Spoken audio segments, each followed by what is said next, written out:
Jody Coleman Show. We have a special guest this evening. We have Marsha Barnhart from Channel 2 News, and it's just a pleasure. How you doing this evening? I'm doing great, Jody. Congratulations on your show. Thank you very much. I want to talk about the show, but this is not the time, I feel. This is time to come together for Haiti.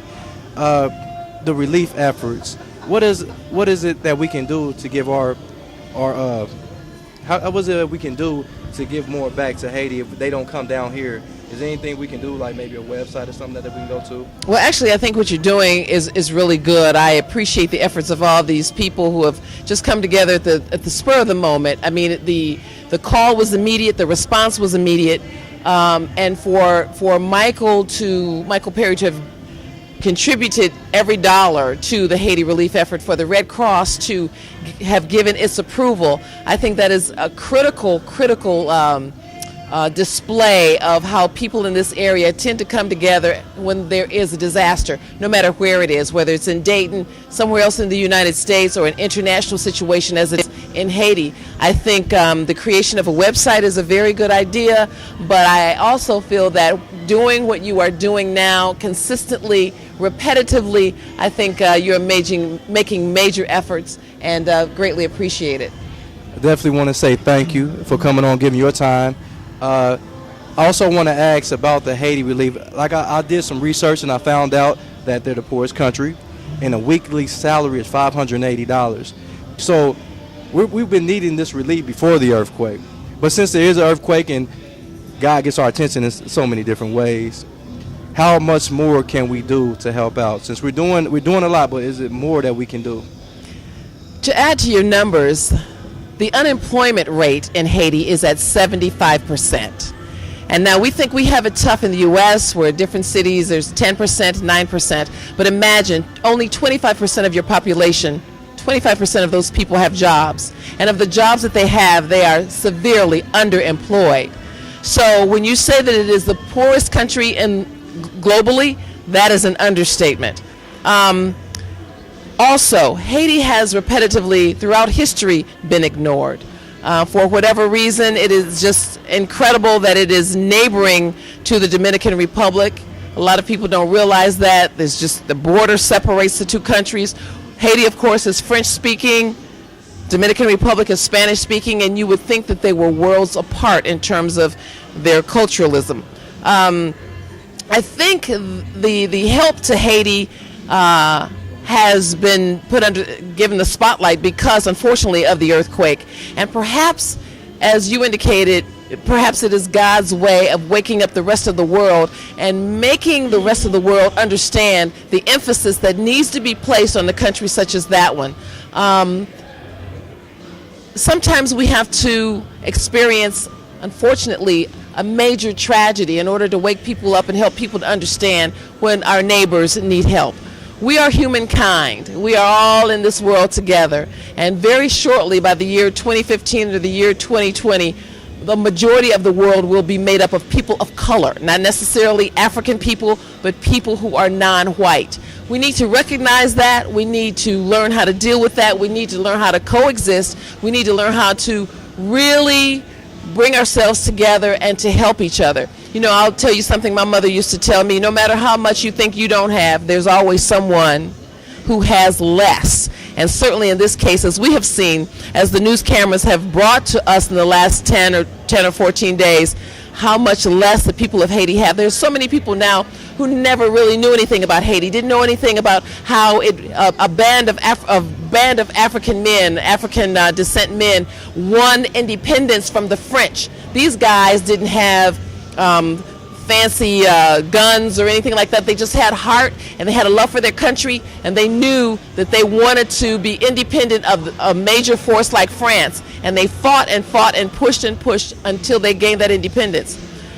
That lets you know the people of that country love their country, but circumstances are dictating to them and have been dictating to them to the point where there was nothing that they could really do for themselves. When you're that poor, poverty just continues to go in the cycle. So I think, unfortunately, as I said, that really this tragedy has brought more attention to Haiti. I mean, everybody knew Haiti was there. But people just sort of ignored them. When Haitians wanted to come to Florida, to come to the United States, there was a problem with that. So perhaps now the world will release the tension that apparently surrounds Haiti, and maybe be more open and more giving and more caring, and perhaps in a terrible, terrible sense. And please understand the way I'm saying this. Perhaps this was a good thing that happened to them. Perhaps now they will get some help, and maybe this is the only way they would. And I'm glad you said that, because I've talked to a few guys that I know about the situation in Haiti and how sometimes it takes a tragedy to be woken up. Like we had 9/11, it was a very unfortunate tragedy. Well, Hurricane Katrina was another unfortunate tragedy. But we came together as people, like I never believed, black, white, and it was beautiful. So, like I said, God has His way of touching us in so many different ways. Since we're dealing with that at this particular time with Haiti, what other countries have? What other countries have? I mean, since we want to get to the tragedy before it happens. Yes. Preventive maintenance, yes. I call it. Yes. So what other countries, we're speaking about Haiti, but what other countries that may need our help at this time? Right. I mean, there were, we had a couple of years ago the tsunami with Sri Lanka. A lot of people had not even heard of Sri Lanka, didn't even know where it was.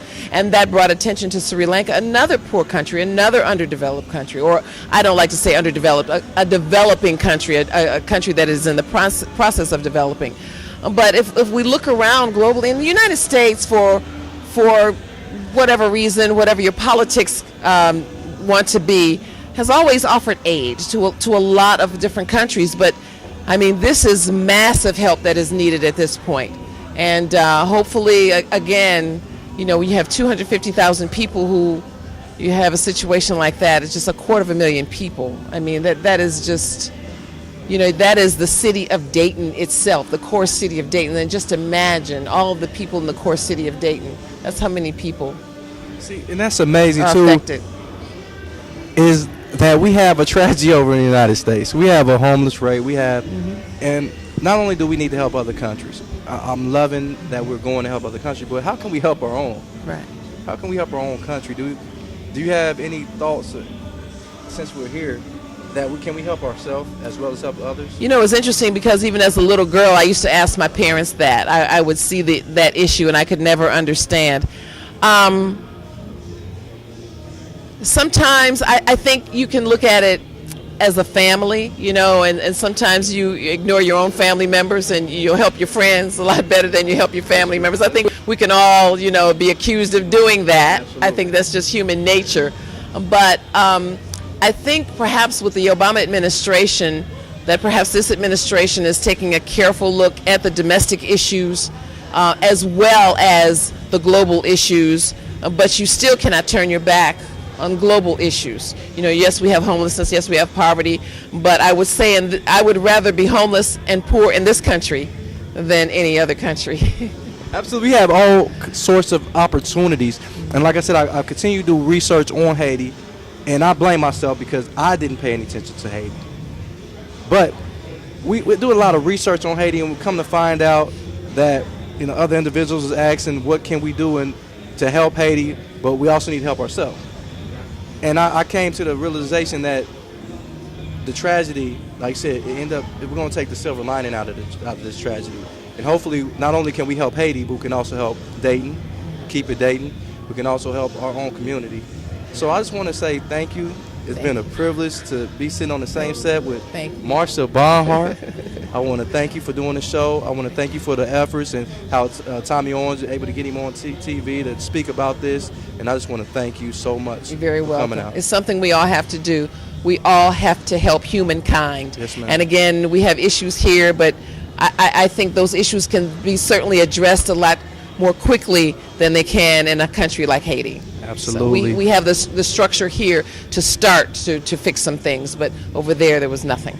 Absolutely. The Jody Coleman Show. We're here with Marsha Barnhart, Channel 2 News. We just want to thank her again for coming out, and we're going to keep it dating.